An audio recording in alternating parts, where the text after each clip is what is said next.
Nós estamos num momento muito delicado da história do nosso país. Talvez não haja em nossa história um momento tão preocupante como esse aqui. Nós temos visto, nos últimos anos, o país mergulhando numa crise moral. É uma crise financeira, é uma crise política, mas antes de qualquer coisa, ela é uma crise moral. Você que fez o módulo História da Igreja comigo, você já tem mais fundamento e mais discernimento, porque eu te trouxe informações das raízes da maioria dos partidos de esquerda. Eu não consigo entender líderes evangélicos que se dizem marxistas ou socialistas. Por quê? Eu já contei essa história aqui inúmeras vezes. Eu sou descendente de russos e polacos que fugiram da Revolução Comunista em 1917. O meu avô chegou aqui no Brasil 2 anos antes. Meu bisavô, já crente, correu de lá. Por quê?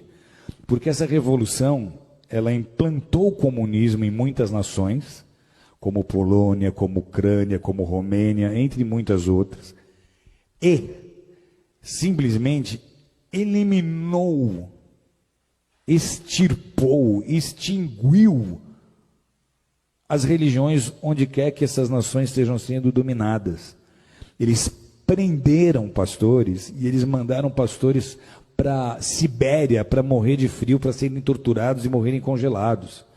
O bloco da União Soviética, ele mergulhou numa densa treva espiritual, numa densa escuridão espiritual por 70 anos. Você chega na Rússia hoje e tenta pregar o evangelho, as pessoas não têm ideia nem de que seja Jesus. E essa filosofia é a filosofia que move todos os partidos de esquerda. Os ideais desses partidos são os mesmos ideais de Karl Marx, são os mesmos ideais de Engels. Na loucura das suas ideias revolucionárias, eles começaram a pregar e a ensinar que a desigualdade social que eles deveriam combater começa na família. Eles começaram a dizer que antigamente, se você lê a literatura que fundamenta as ideias desses partidos, eles começaram a pregar que a desigualdade social ela começa na família, porque lá atrás, segundo eles, quando nós viemos dos macacos, não havia marido e mulher. Todo homem era de toda mulher era de todo homem, e os filhos não eram de ninguém, os filhos eram de todos, como os animais. E todos dividiam e compartilham tudo aquilo que eles tinham. E aí alguns mais espertos resolveram plantar em maior quantidade, ter um gado em maior quantidade para ter uma maior provisão, e para isso eles precisavam de gente trabalhando, e aí eles começaram a tomar mulheres para eles, gerar filhos para colocar como escravo no trabalho. Então eles dizem, a família é a culpada da desigualdade social, e essa é, queira você acreditar nisso ou não, a raiz que movimenta tantas ideias e tantos projetos de lei que tentam sendo aprovados, tentam se aprovar no Brasil, com a intenção de destruir a família tradicional, de destruir a família modelo judaico-cristã. Esses são os partidos, amados, que estão imputando na educação as cartilhas de gênero sexual, como nós temos vendo, de ideologia de gênero. Esses são os partidos que estão apoiando os direitos humanos, como vocês têm visto, que apoia muito o direito do bandido, do assassino, mas não quer saber da vítima. E eles transformaram, nesses anos que estiveram o governo, o Brasil no país que nós somos hoje. Não só mergulhado em crise moral, mas financeira. E por que é importante nós nos posicionarmos agora? Porque de tudo que você já viu, que já veio à tona do que eles fizeram nesses 13 anos, que só comprovou um desgoverno. Porque o compromisso desse bloco não é com a nação brasileira. Eles nem usam a bandeira do Brasil, eles usam bandeiras vermelhas. Por quê? Porque lá em 81, o nosso ex-presidente Lula se juntou com Fidel Castro, eles formaram o Foro de São Paulo. O Foro de São Paulo tinha o ideal, lá em 81, de transformar todas as nações da América Latina em nações socialistas, em nações comunistas, e eles conseguiram então unir essas nações e edificar uma espécie de União Soviética na América Latina. Parecia uma ideia utópica, só que olha a que ponto eles chegaram. Então, para esses grupos e para essas lideranças, o objetivo é transformar o Brasil em parte de um Estado maior, essa América Latina comunista. Eles querem que em todas as nações da nossa América do Sul, da nossa América Central, ocorra o que está acontecendo hoje na Venezuela. E esse seria o caminho se nós não tivéssemos vivido as interrupções que nós vivemos. Por que é um desgoverno? Porque os nossos presidentes passados não governaram com o interesse de beneficiar o Brasil, mas eles usaram dos nossos próprios recursos para construir porto em Cuba, para ajudar países na Bolívia, para ajudar países que têm a mesma mentalidade que eles. Então, se nós permitirmos que um partido qualquer de esquerda, com essa mente e com esse coração, suba ao poder mais uma vez, o Brasil não vai resistir. Vocês estão entendendo o que eu estou dizendo? O Brasil não vai aguentar. Financeiramente vira caos.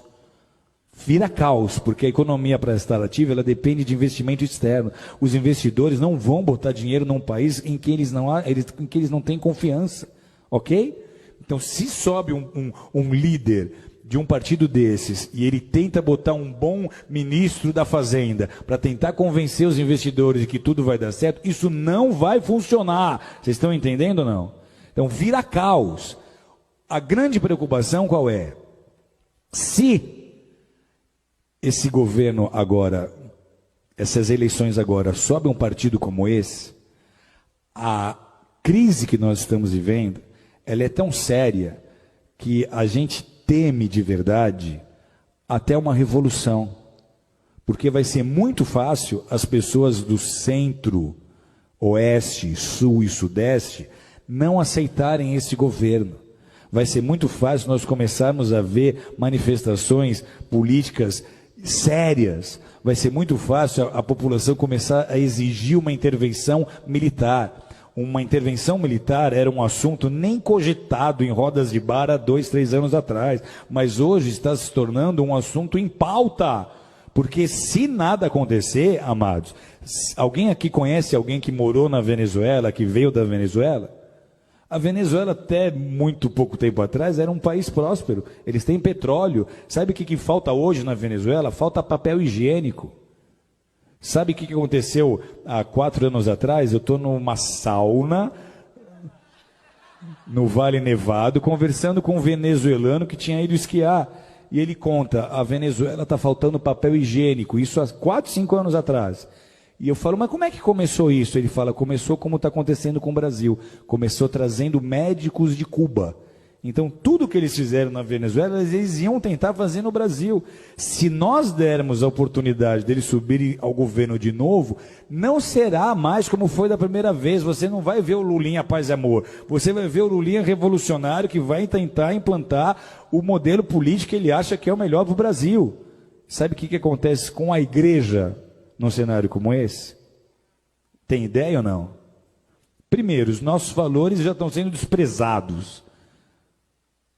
Nós, para eles, somos o ópio do povo. Eles não veem valor naquilo que nós fazemos.